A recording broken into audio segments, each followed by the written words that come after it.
Hey solos, so you're going to Walt Disney World all by yourself and you're wondering if you should do the Disney dining plan, especially when there is a promotion for the Disney dining plan. Should you do it as a solo? Well, solo spoiler, do not do it if there is a promotion. Do not do it if it is like free dining with your hotel reservation is not financially worth it. But whether or not you pay for the dining plan is really up to you and the things that you are kind of interested in. So we're going to talk about that today. Hi everyone, it's Samantha. Olaf may not know who Samantha is, but now you do, and welcome to Disney Solo Magic, the #1 podcast for solo travel to Disney World. In this episode, I'm going to be talking about the Disney dining plan. It is something that people always have questions about. I'm going to talk about what it is, whether it's worth it, how to make the best use of it, and I'm going to try to make it as clear as possible. But it seems complicated. We'll see. I love it, kind of. Anyway, we'll talk all about that. Now, you can follow me on Instagram, Facebook, and Threads. All those links are below. You can also listen to this on Spotify, Apple, and on YouTube. Also, those links are below. This podcast has a Patreon, which I'm really excited about and hoping to build out more. The link to that is below as well. And actually, one of the things that you can do on the Patreon is that you can vote on the upcoming episodes. And there was a poll about whether or not this should be an episode. And although there aren't very many members, it was an overwhelming yes about doing this episode. So if you want to also vote on upcoming episodes, please join the Patreon. I have some very cool things lined up, and there's like a free trial for the Mickey bar and the Dole Whip tier, so you can check it out and see more behind the scenes stuff about the podcast. I do have some like plans. I'm really excited about the plans. So anyway, I hope that you're enjoying them too. Let's get right on into it. All right. So the Disney dining plan. I want to say some things right up front. Number one, I have really enjoyed the dining plan. Before the pandemic, whenever I went as an adult, I always got the dining plan. I really enjoyed doing it. And so I'm coming from a perspective of knowing the dining plan and knowing the benefits of it. That's number one. Number two, do not do the dining plan as a solo if you get it for free. So a lot of times they will say as a promotion when you're booking a hotel room, if you do like hotel and tickets, you get the dining plan for free. And that seems like a really great deal. You don't get a discount on the room, but you get the dining plan for free. However, it's not a good deal if you're a solo. It's better to take the discount. So if there's like 25% discount on the room or a dining plan, it is not worth it for you to get the free dining plan because it is meant for at least 2 adults and children. So if you're going with adults and children, like multiple people, then getting the free dining plan might be worth it. But as a solo, it is better to get a discount on your room and your tickets and all that, and then add the dining plan if you're interested. So I just want to like put that completely out there. Don't do it if it's like for free. The math doesn't work. It's not worth it. Take the discount on the room and then add the dining plan if you want. And maybe this episode will help you decide if you want it. The other thing is that deciding whether or not you want the dining plan seems like a question of math. And there's a lot of like mental gymnastics that you can do with your brain to like figure out if it's worth it. I'm going to talk about that in this episode, but I just want to say it's not really a decision about math. If you want to do the dining plan, that is awesome, but it's not really a math decision. It might be a decision about convenience and pre-planning and trying something new and trying to game the system, but it's not really a math decision. So I just want to put that out there right away. Whether or not it's worth it or not is, again, it's just not really a math decision. That's not to say don't do it, but just know that you should be using other criteria to decide if you want to add it to your vacation. So let's talk about the Disney dining plan. And to be honest, I kind of struggled with how to organize this episode because I don't want to bias your thoughts up front. I will be providing like opinions afterwards, but I don't want to bias your opinion up front. I wanted to provide like a clear overview, but every time I've gone to like narrate what the dining plan is, I am always like, and then here's a tip to do it this way, and here's a tip to do it that way. So we're going to see how logically I lay things out. It will be a challenge for me and maybe entertaining for you. So let's talk about the Disney dining plan. Disney dining plan has been around for a while. What it is that you are prepaying for a set number of meals for all of the nights that you are staying at a Disney resort. So you can't use the dining plan if you're not staying at a Disney resort. Also, if you are staying at a Disney resort for 4 days and you only want the dining plan for 2 days, you don't have that option. You can only do it for the 4 days. I guess if you were doing a split stay, like 2 days at one hotel, 2 days at another hotel, you could probably get the dining plan for just the 2 days of one hotel. That's a question that you should talk to a Disney customer service rep when you call. Like just call and like talk to them about it. That just occurred to me. So anyway, if you're staying at the same hotel, at the very least, it is a set number of nights that you are staying at the Disney resort. Also, although this podcast isn't about other people, it's just about you. Awesome. If you are going with like a partner or children or whatever, you can't get the dining plan for one person and not get it for everybody. Everyone that is staying in the room, if you are choosing the dining plan, is getting the dining plan. There's actually a few Facebook groups. Oh, this is also, I'm just about to like also say a situation in which I actually don't know the answer to, and it's better to call Disney and ask. But I know there are some Facebook groups about like sharing rooms, like strangers sharing rooms. That is not something that I'm into, but you might be. And I don't know if that is the case, whether or not you both would need the dining plan, even though you're strangers and not like connected with the tickets. All right, well, there you go. 2 questions I can't answer, but actually anyway, those are very easy questions that Disney cast members can answer. Currently, there are 2 versions of the dining plan. There is the traditional dining plan and there's the quick service dining plan. The traditional dining plan has been around, like I said, for a couple decades now. What it is for every night that you are staying at a Disney Resort hotel, you are getting basically a token or a credit towards 1 snack, 1 quick service meal, and 1 table service meal. If you are doing the quick service dining plan, for every night that you are staying at a Disney resort, you are getting a credit for 1 snack and 2 quick service meals. So the traditional dining plan includes a table service meal. The quick service dining plan is quick service, a snack, and then your 2 quick service meals.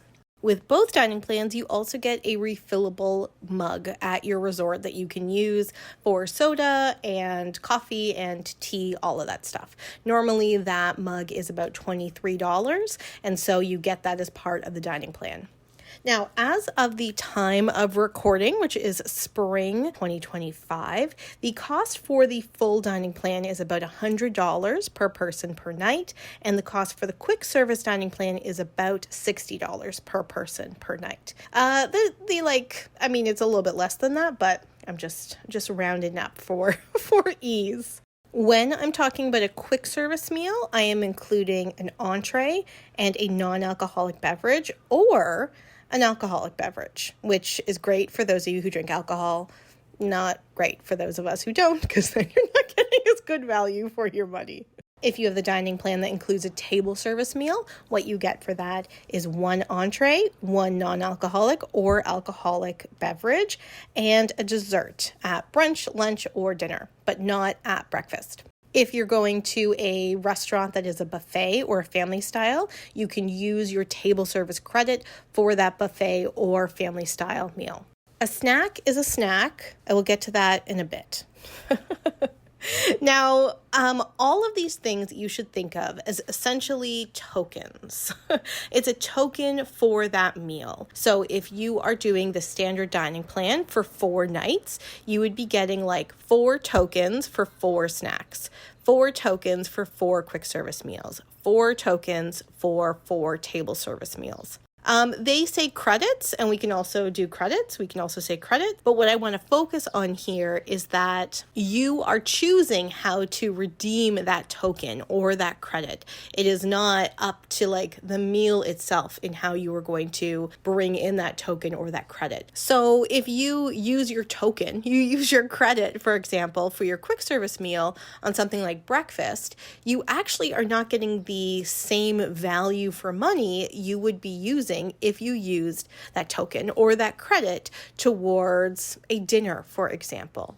That's why it's hard to talk about the dining plan without talking about a whole bunch of tips and tricks, because of the fact that it is in your best interest to use these tokens, to use these credits for the most high value items possible. And so I'll talk about that a little bit more as we get through the episode. The thing you need to know about these tokens or these credits is that you just get the whole group of them right at the beginning of your trip. So if you're staying for 4 nights and you're doing the regular dining plan, you get 4 tokens for snacks, 4 tokens for quick service, and 4 tokens for table service. You can arrive at 8 o'clock in the morning on your first day and be like, I'm going to use all 4 table service credits today. I don't know why you would want to do that, but you certainly could do that. You can also say, all right, well, I'm going to do a quick service now and maybe a quick service later, and then tomorrow I'll use 2 table service. That's totally fine. Nobody cares. Nobody is watching. You can use those credits and those tokens however you want. So that's one part of the dining plan, about using the tokens in a way that works best for you. So don't feel like, for example, you need to have a quick service and a table service every single day, even if you are on the regular dining plan. You can mix and match and do all those things that you want. So that's one element about the dining plan, knowing actually that you have a lot of flexibility. You're basically given these tokens to use whenever you want on your trip. But yeah, they are for your trip only. They do expire at the end of your trip. So that's important to remember. The other part of the dining plan is then making the best choices with the tokens and the credits that you have. And that's where people start getting a lot of math and doing a lot of math in their heads to find out if the dining plan is worth it. Look, the dining plan can be worth it. I think that every time I've personally used the dining plan or gone with my male adult partner, we have quote unquote saved money by doing the dining plan, for sure. When I've gone with my mother, who's older and has a much smaller appetite, I am monitoring with my eyes to be are you choosing the most high value items on this menu? And we probably haven't gotten our money's worth it to the same extent when she has gone with me and we use the dining plan. So there are a lot of calculations online that can help you make that decision. But I just want to say this right up front. And I've already said this. It isn't a math decision.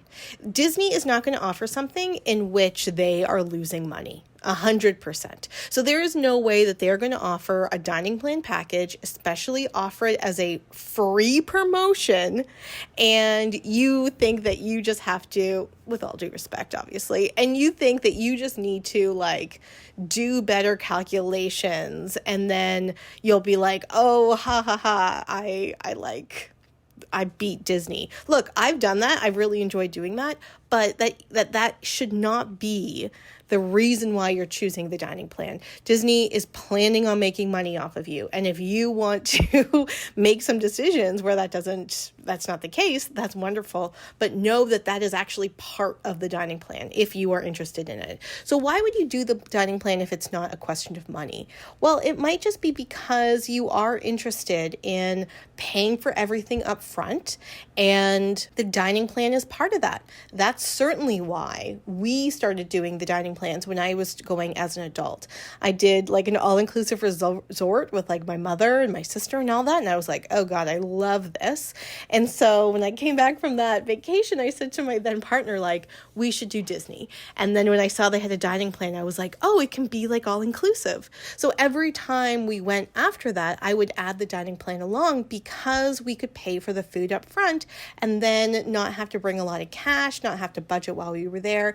And it was great. Like for me, it was a huge weight off my brain, especially because I was like a graduate student on a very tight budget, or like a budget that I was watching. You know what I mean? So if you are going solo and you want to plan as much as you can and you want to control the costs as much as you can, but you also want to ensure that you are like enjoying yourself and trying a lot of things, then doing the Disney dining plan is a really great way to pay for most of your meals up front, and then you don't really need to worry when you're there. I say most of your meals because it is 2 meals a day and a snack. And we have always kind of made do. Like we would always like buy a little bit more to make a bigger breakfast. But generally it was enough. Like it was definitely enough for lunch and dinner. But yeah, like for breakfast, we would add some other things. So you'll have to bring in a little bit extra money or be prepared to spend a little bit more. But if you wanted really to control the spending on your trip, then the dining plan is a really great option. The other reason why you might want to choose the dining plan as a solo is because you want to like push yourself outside of your boundaries and try different things in different restaurants that you wouldn't have normally tried unless you had this like token or this credit to use. I know that was the case for us, certainly. Like when we would go, we would choose restaurants like versus just like getting a hot dog. Like a friend of mine had gone to Disney and she's like, gosh, we had just terrible food all the time. Like we didn't eat anything good at all. But because my experience was going to Disney as an adult with the dining plan, we had tried all of these different restaurants that we would not have tried if it was just us making decisions. So in some ways, it really does, I don't know, for me at least, it really has helped kind of curate more of the decision making or curate some of the experience, because you have to go to a restaurant. You have to go to a table service meal if you're on the regular dining plan. You have to identify like a quick service and not just like get some fries at Casey's Corner and like call it a day. Also, if that is what you want to do for breakfast, lunch, or dinner, that's really wonderful. But then the dining plan is not for you, right? Like, no judgment about that choice. It's just the dining plan isn't right for you. The other reason why you might want to choose to do the dining plan is because you do want to try to game the system. Like you do want to see how much you can get for quote unquote free with the dining plan. Like for you, it's a bit of a game. And you want to know something? I respect that. I respect that 100%, because for me, when we've gone on the dining plan, and I say we very explicitly, I'll talk about that again, about choices for solos. But when we have gone as a family and we've used the dining plan, I am like right on it. Like, like what can we get to make the most out of this dining plan credit? Like, what can we do? And it became a bit of an attraction. Like it became something to do. It became an activity. And I kind of really loved it. I don't know, like it caused me stress sometimes. I would like I would like look at the menu and I would imagine, for example, if my sister was there, my sister who sometimes is a vegetarian and sometimes isn't, and I'd be like, oh my God, if she got the vegetarian option, I would kick her out of this restaurant because it's just like not a good choice to use the credit. So you might want to choose the dining plan because you're like, yes, I am going to do this. Okay, so let's talk about how to make choices with your credits, with your tokens when you were on the Disney dining plan. Now, Molly, who now is Mammoth Club, but when she was All Ears, I remember there was an episode like March 2020, like right after the pandemic, and she was doing an All Ears video just like answering people's questions. And one of the questions was, should you get the dining plan? Or like, what's the best use of the dining plan? And she said, if you do the dining plan, the trick is get expensive stuff. And that I want to give full credit for that very concise, very accurate summary of how best to use the dining plan. Now, I asked ChatGPT to do some math for me to try to figure out how much the credits, how much the tokens for the quick service meal and the table service meal cost. And I'll tell you something, it was actually really difficult. Not only because like ChatGPT is like, I don't know, whatever, but because it is it's a slippery type of math, and I think that Disney does that on purpose. So once we finally figured out like the right information to put into ChatGPT, because I feel like I did most of this work except for the math part. I feel like ChatGPT and I, figured out that whether you were on the regular Disney dining plan or on the quick service dining plan, a quick service meal on the dining plan costs about $24, and a table service meal costs about $65. Also, with the dining plan, a snack credit costs about $6. So if you put that all together, that is your cost for your dining plan. So if you are using the dining plan, the idea is to make the math work in your favor, to make sure you get snacks over $6, to make sure you get quick service meals for over $24, to make sure you get table service meals for over $65, and to use your resort mug as much as possible. Now, how easy is that? It actually can be very easy. Like, for example, a lot of items in the Epcot food festivals do count as a snack. So if you are ever like looking at the menus, and you can also look at the menus online, you will see it has a little icon. It's a square that has 4 squares in it and then a couple letters, probably with a D and an S, and it counts as a Disney snack. So I was talking to this woman last year, and she was eating like the lobster tail at the Flower and Garden Festival, and it was like the best thing I had eaten. And she was like, actually, we're back now for round 2. And she's like, the best part is we're using our snack credits. So I think the lobster tail was like $11 or $12. So it was a great use of the snack credit. Now, again, it's actually like, I have just broken it down into $6, $24, and $65, but it's not, it doesn't actually like work like that. It's all just kind of consolidated money. So if you were using $11 on a snack credit, then technically in your brain math, you can subtract $5 from one of those other meals. Like that's why the math of it all gets so complicated, because you are doing all this math in your head. But the idea, again, those kind of thresholds is just, if you are getting above that for every one of the meals that you are using a credit, using that token for, then you are ahead of the game for the Disney dining plan. So she was using like her snack credits for the lobster. It was $11 or $12. And yeah, it was a snack credit. It was so wonderful. But you have to know that. Right? So I went with my mother again, like back in February 2020. We were on the dining plan. I was so excited. She was at Magic Kingdom and she was going to get her espresso. I've talked about that on the podcast a lot. She was going to Starbucks. And I said, when you cash out, they're going to say to you, do you want to use your snack credit? And you have to say no. And she was like, all right, whatever. So she went and she ordered, and they did. They asked her, do you want to use the snack credit? And I actually showed up right as she was at the front of the line. I decided I wanted a drink too. And I heard the cast member say to her, oh, don't do that. That is a terrible use of a snack credit. And I was like, yes, excellent. I'm glad we're all making sense, because her espresso was like $3 or $4. And so it's just like not a good use of a snack credit. So you have to be aware of that. You have to be aware of the fact that just because it is a snack credit doesn't mean that all snacks are created equal. The best thing is to use high value items. But for example, if you are going to, snack around the world with your Disney dining credits and your snack things, then you might actually want like a $4 thing. You might actually want like a bottle of water for $3, and now you have to pay out of pocket for it. It will say like you can use your credit, but you're like, no, I rather use the credit for other things. So again, that's like the push and pull of it. It's better to use it for high ticket items, but you might want to then pay out of pocket for lower ticket items.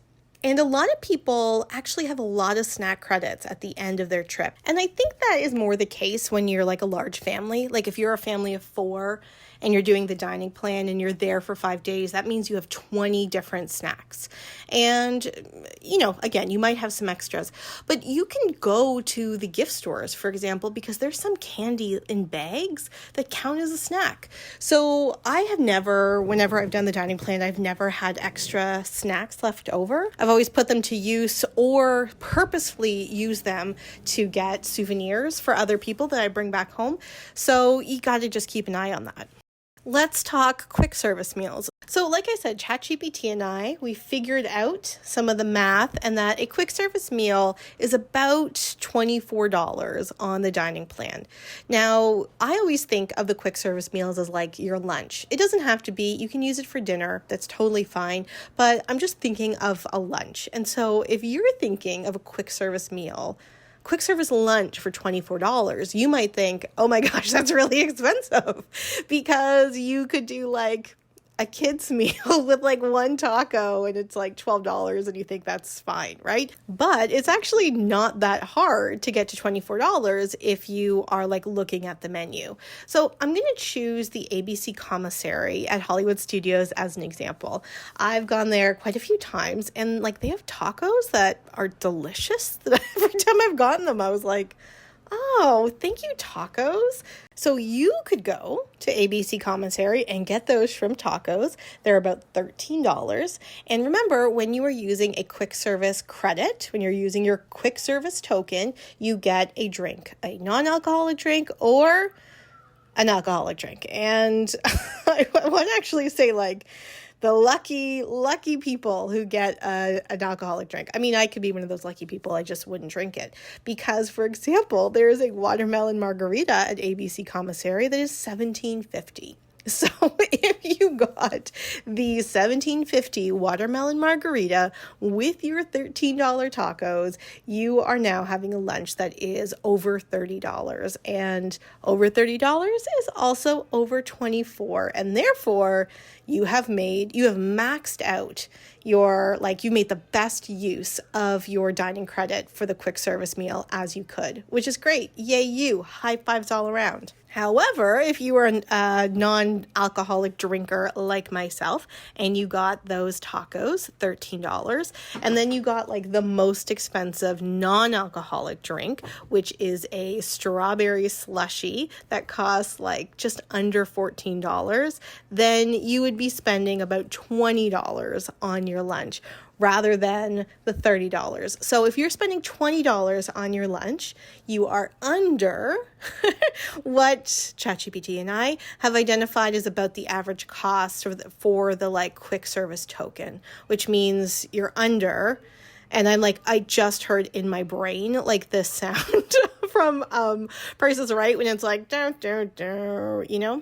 But that's how all of the math works, because if you did that at lunch and you use that for your quick service token, your quick service credit, but then you also used your snack for the expensive stuff at Epcot, now you're even, you know what I mean? So that's why it's like, don't make this as a math decision because it will just drive you crazy. Again, I feel like we've broken even or have like got extra, not made money, but Disney gave some money back to us. You know what I mean? Like we made the most use of the dining plan when I've gone with family, but it is about making all those really explicit, expensive choices. Like you need to choose the most expensive things on the menu in order for the value to make sense for what you paid. And this could be really fun. Like when I went with my male partner, with my 20-year-old male partner with a very healthy appetite, he was ordering steak for every single one of his meals. And so, yeah, of course we were getting value. But then, like I said, when I was thinking about my sister who would choose a vegetarian meal, that might be $10, $15, $20 cheaper. Like there's no way she would have hit that max. And so that would have been, very frustrating for me. Be like, eat the steak. Now, let's talk about the table service meals for a second.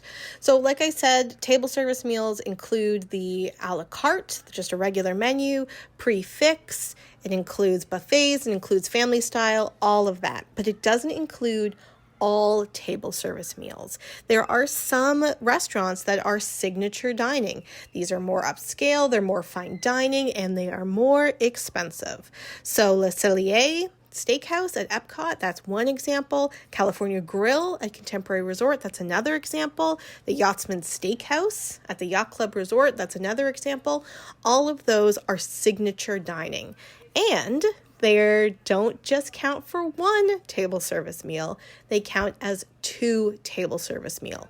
So you can use the dining plan at Le Cellier if you want, no problem. But if you have, again, if you're staying for 4 nights, you now have 4 tokens for your table service meals. You need to use 2 tokens to pay for that meal. And I'll just tell you something, solos, that's not worth it. I mean, I don't even need to do the math. I can just look at the numbers and know that it is not worth it. Cinderella's Royal Table also is a 2-service signature dining experience for the dining plan. And when I went the first time as an adult with my partner, we went to Cinderella's Royal Table, and it was the last night that you could use 1 table service credit for that meal. And that was pretty special. So now it's 2. It's not worth it. I mean, pay out of pocket if you want. I'm not saying don't go to the restaurant, but those 2 table service credit meals are just not financially worth it. Some character dining is included, some are not. And so some character dining is 1 table service credit, some of them are 2. So if you are going and you're using the dining plan, it is definitely worth it to use the table service credit for character dining because those are always more expensive, but you can't do it at all of them. So again, check the website before you book. Oh, also something like Hoop-de-Doo Musical Review, that is 2 dining credits as well. But if you're going to Skipper's Canteen at Magic Kingdom, or you're going to Beaches and Cream, for example, or even if you're going to Tusker House, which is at Animal Kingdom, delicious, by the way, and a buffet, and a character meal, those all count as 1 credit. But here's the thing, right?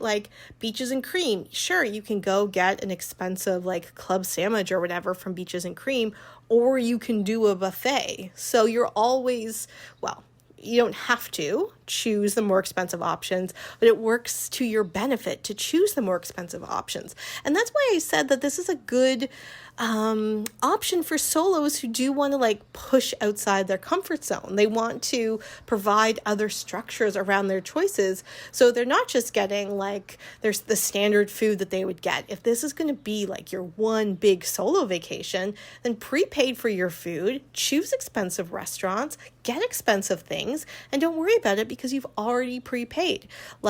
Some people call that girl math. I call that woman math. Or Disney math. You can make it work in your brain. But if you're doing it to save money, the dining plan is just again, Disney is not going to offer it the way it is offering it if they are going to consistently lose money. Disney does not do that. So how would you use the credits if you have the dining plan and you are paying for your meal? So it is very, remember, the cast members know more than you.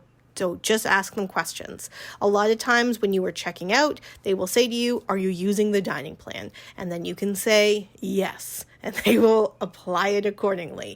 You can also use the quick service credits when you're mobile ordering. Now, I did this once, but this was in the early days of mobile ordering, and I actually didn't want to use the dining plan. It just defaulted to doing that. And then I went and I talked to a guest. Well, okay. So it did that. I panicked because it was not a good use of the dining plan. I ate my food, but I panicked. And then I went to a guest service representative and he was like, "Oh, yeah, that's a terrible use of the dining plan." Because I think that I used a table service credit for Columbia Harbor House, just a lobster roll. So he was like, "Oh, yeah, that's a terrible use of the dining plan." So what he did was he took that money off the credit, and then I paid again through my Magic Band. So I still paid for my meal, but it no longer was, using the table service credit, which is great because it was a terrible use of a table service credit. Columbia Harbor House is a quick service restaurant, right? You also have to be careful if, for example, you want to order a kid's meal and all that stuff, because the app, if you're doing mobile order, the app will help you use the dining plan. And that sometimes gets in the way if you definitely don't. So just be aware of that. The good thing about the app, though, mobile ordering, if you have the dining plan and you're using your quick service credits, is that it can show you some of the options for things like the sides for your entree or the different drink options that you have. And so you can just kind of be more thoughtful, like feel like less rushed when there is a cast member in front of you, like waiting for you to order. So it might actually help you, again, do the like quick service math to get the best use of your credit. Hey Solos, Samantha from the Editing Bay. Sorry about the change in audio. I hope you're following everything. It's so confusing, and as I'm editing and as I'm listening, I'm like, I hope this is as clear as possible. So one thing I wanted to mention about mobile order is that some of the restaurants, like the moderate resorts, for example, they actually have lunch and dinner options that are not part of mobile order. There are options where you can get a protein like chicken, salmon, things like that, and then you can choose your sides. In my experience with the different moderate resorts, those like specialty items, it's not even that specialty, but it is unique to that particular resort. It picks up on the flavors of the geographic region that the resort is representing. A lot of times these options are not actually through mobile order.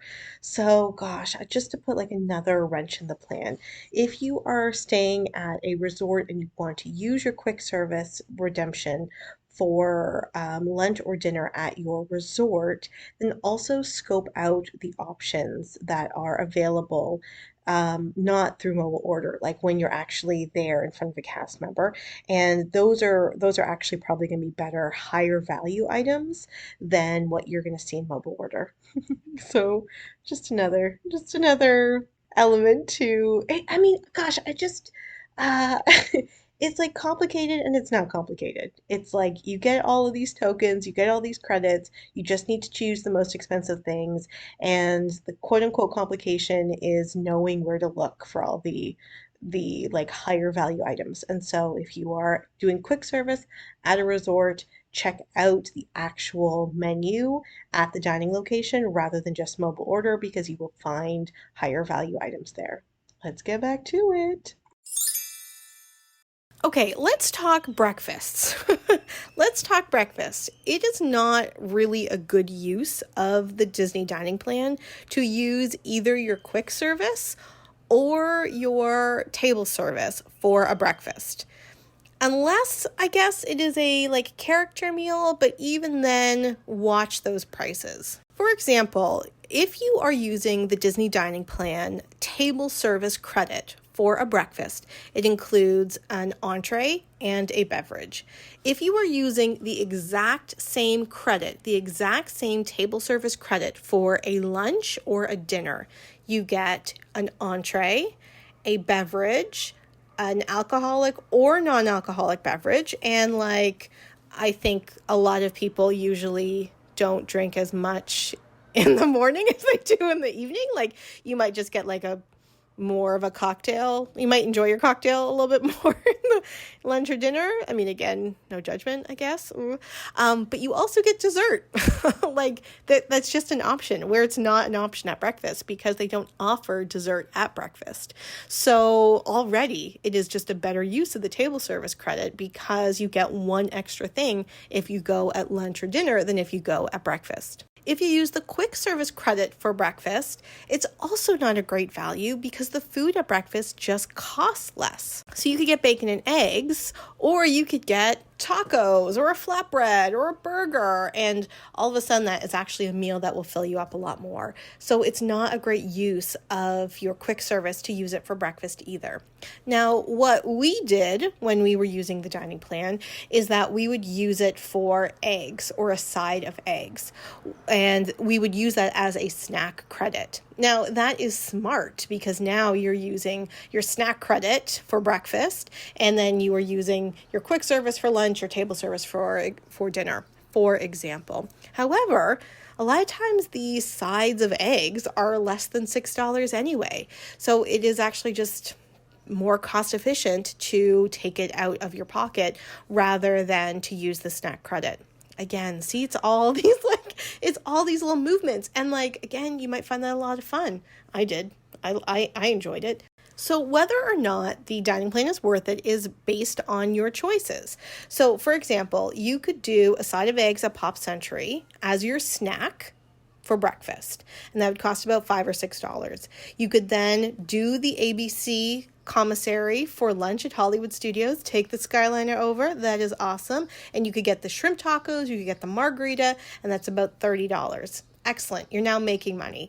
For dinner, you could go to the Grand Floridian Cafe, you could get a steak, you could get chocolate cake, you could get a cocktail, and that will cost you over $65. And so all of a sudden that day, you have a great, wonderful day, and you have now made some really good choices with the dining plan. On the other hand, you could also make a totally different set of choices by going to the same restaurant, and it would not be worth it. You could get an apple for breakfast at Pop Century, and it would cost like $3. Use your snack credit for that. Not a great use of your snack credit. You could then go to ABC Commissary at Hollywood Studios. Again, you're taking the Skyliner over. How excellent. And then just get like a cheeseburger and a soda, and that'll cost you about $15, So, okay, that's fine. And then you could go to Grand Floridian Cafe. You could get like a salad. You could get a dessert. You could get your soda. And it could cost you like $35, maybe $30, depending on the dessert that you get, and then that's not worth it either. So on one hand, you could go to all those same restaurants and spend almost $100, or you could go to all those same restaurants and spend about $50. And again, that is based on the choices that you have. And again, even like at $100 or just under $100,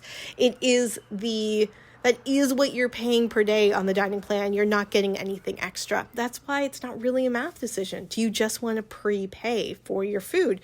And you might want to, because that makes it a lot easier.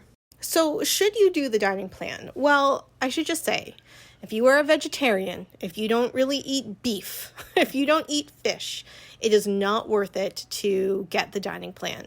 Things that are vegetarian options, pasta options, even some chicken options are usually a lot cheaper than the steak and fish options on the menu. And therefore, you've already now cut off the best value items for the dining plan. So if you are, again, someone that doesn't eat beef, someone that doesn't eat fish, then don't do the dining plan. It's totally not worth it. But also don't use the dining plan if you don't eat a lot of food. It's a lot of food. It is a lot of food. And that is you can, like I said, kind of game the system, and every one of your bills is more money than you actually paying on the dining plan. But the thing is, you might not have gotten all of those things anyway. So, for example, when I went with my former partner, he gained weight. He's normally a pretty thin guy, and he gained weight on the trip because for every single meal, he was eating a steak and a dessert and a soda. And that's not how he eats normally. So he would not have ordered a dessert for every meal. He would have just ordered water, or he would have been like, I'll just get the burger. He was now making choices that was more food than he would have eaten normally. Now, interestingly, on that trip, he gained weight because he was eating dessert and steak and all that stuff. I lost weight because I'm always eating dessert. And I was ordering things like fish and iced tea because I love American iced tea. Or at least I did. It's been pretty bad the last few years. So it was this funny kind of balance because my choices, anyway, it was just kind of a funny balance. So if you're not someone that has a large appetite, like I said, it was stressful when I used the dining plan with my mom because she just, especially for table service meals, she was like, I'm just fine with an appetizer. No, Mom, you got to get the steak. You have to make this worth it. And that did cause a lot of stress. I mean, for me, she didn't really care. That causes stress because now you are making decisions you're making food decisions, not based on how you feel, but the best like value for your money. And we all know Florida weather is very, very hot. You might not want a steak. You might not want a full entree for a quick service meal. You might just want to have lighter food. And because you've prepaid, you might not feel like you have that option anymore.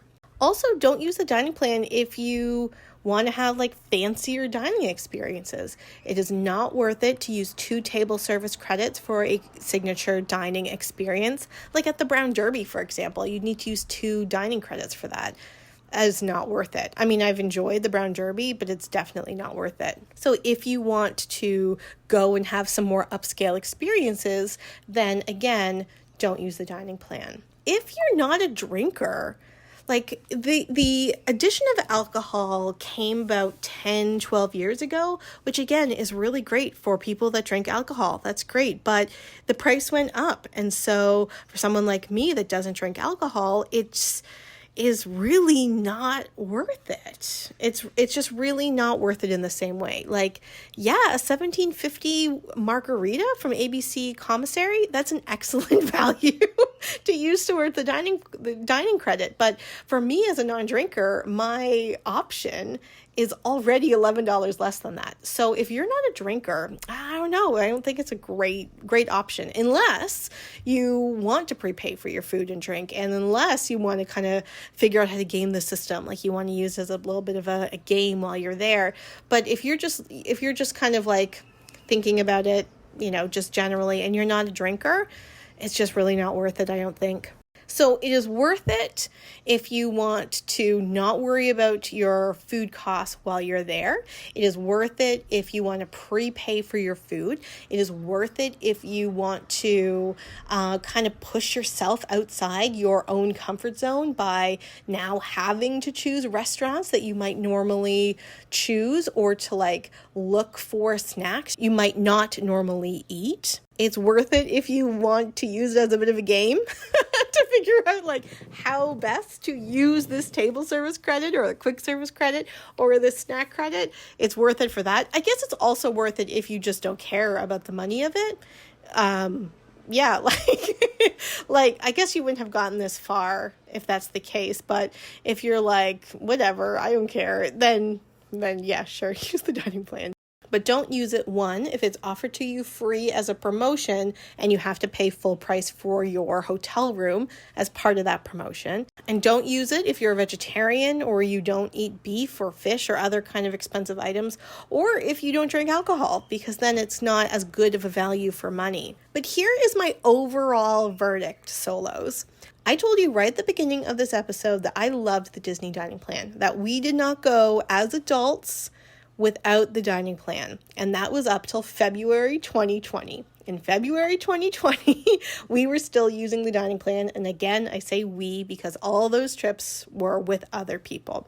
But then they got rid of the dining plan because of COVID. And it's only been back for like a year, maybe a year and a half. And so all of those trips that I did when the parks reopened after COVID, I didn't have the dining plan, and I learned a lot of things.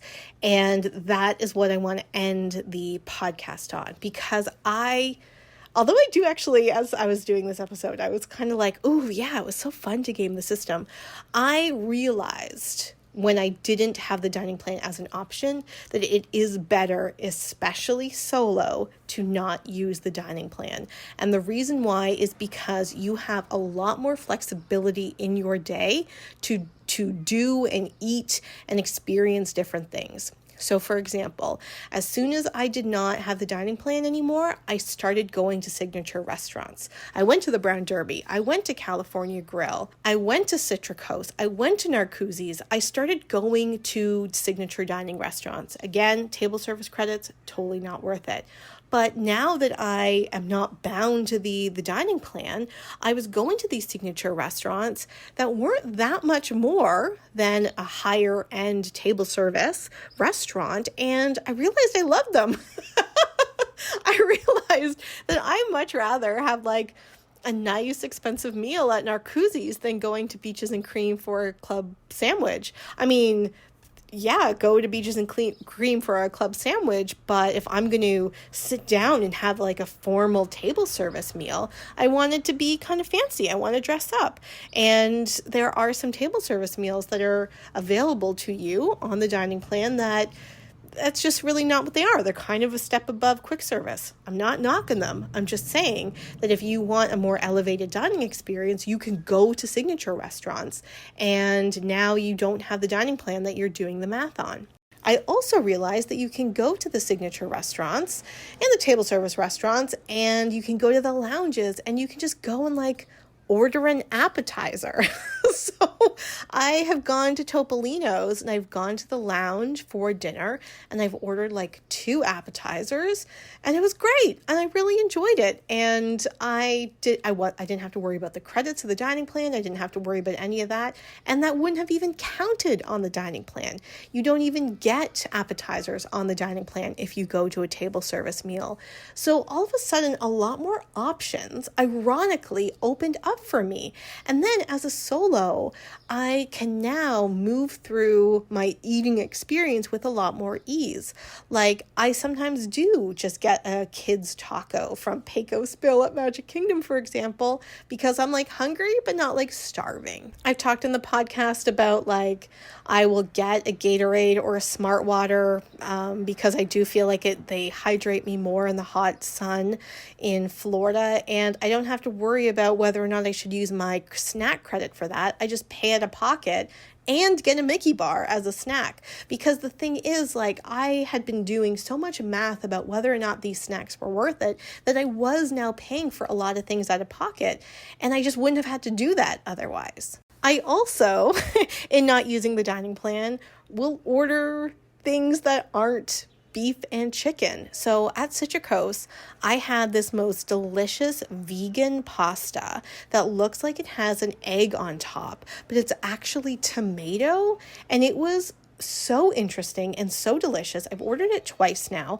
and there's no way I would have ordered that if I was on the Disney dining plan, because it was like $20 or $25 rather than $40 for the steak. So now I've actually opened myself up to being able to enjoy pasta dishes and vegetarian dishes that I already enjoy and I eat at home, but I'm not doing that math in my head about whether or not it's worth it. The other thing is, and this is just like a personal thing, I also am not like begrudgingly swiping my credits every time, being like, if only I was drinking alcohol, then I would make this worth it. In fact, when we used it the last time in February 2020, I was with my mom. We were eating at the Snow White restaurant at Wilderness Lodge, and I was like, look, we get alcoholic beverages like included with this meal, and even though neither of us drink, they're kind of cool. Like, let's order them just for fun.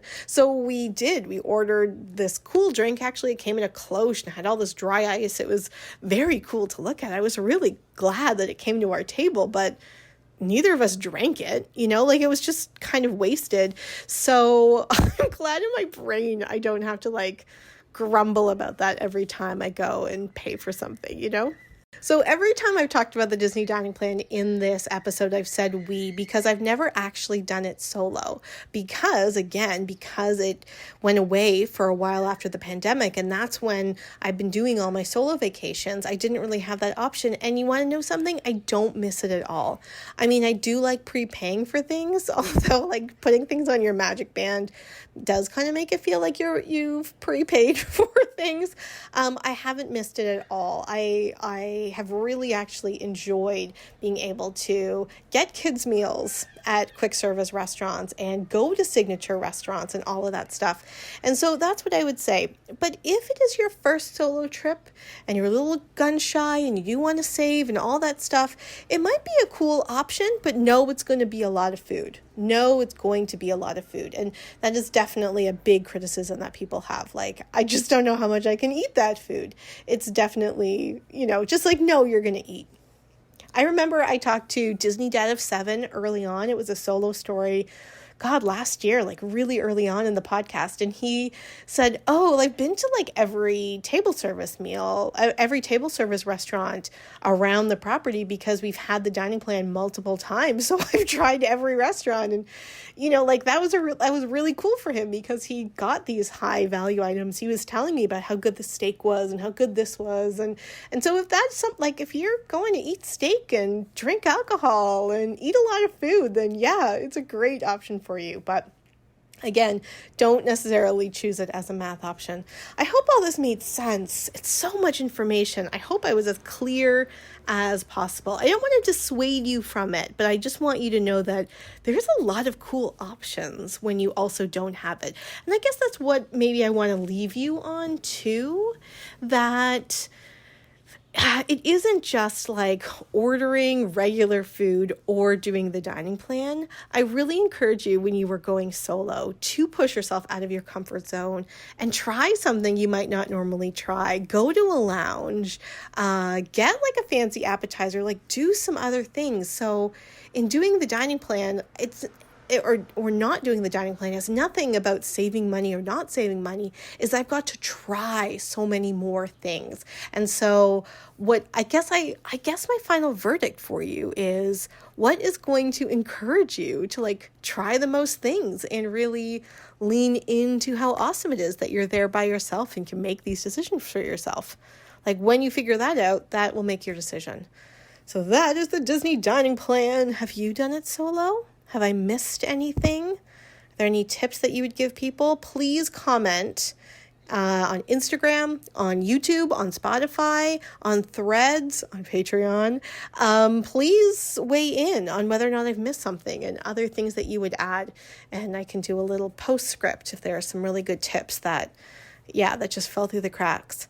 All right, until next week, I have a solo story for you next week. It's awesome. It's so much fun. Until then, bye. Just a quick note, again, it's Samantha from the Editing Bay. I didn't have this planned or even an idea in my head when I recorded the episode, but this weekend there's going to be a series of bonus episodes to mark the public opening of Epic Universe. And so if you are excited about Epic Universe, like make sure you have your eye on the podcast feed this weekend. I've interviewed 3 different people about the experiences of going to Epic Universe solo, and it's really cool. I'm really excited about it, even though I probably won't go to Epic Universe ever. Unless it's with someone else, I don't know, whatever. It's very exciting. So yes, there's going to be a great solo story next week, but also in between there's going to be 3 different solo stories about Epic Universe, which is really exciting.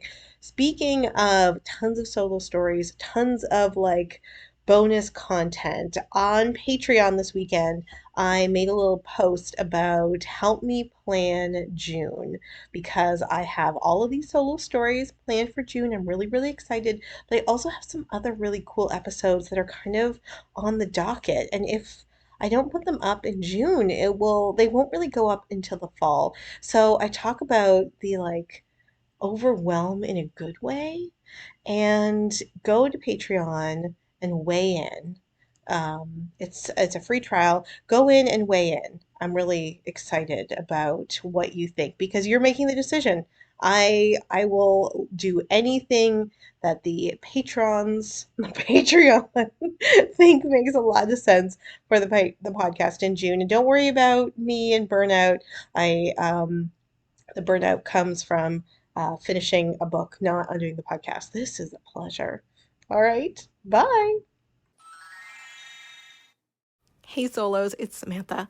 I hope you liked this episode as well as all the episodes of Disney Solo Magic, the #1 podcast for solo travel to Disney World. You can support this podcast by rating, reviewing, subscribing, and sharing this podcast on Apple, Spotify, and on the YouTube platforms. However, you can also support this podcast and build the Disney Solo Magic community by joining us on Patreon. We have 3 different tiers at different price points, starting at $2 American, and I'm hoping that it'll be a really great place that you can meet other people, both get and share tips and tricks for solo travel to Disney World, and to create larger conversations about how to bring Disney Solo Magic into your everyday life. So please join us. The link to the Patreon is below.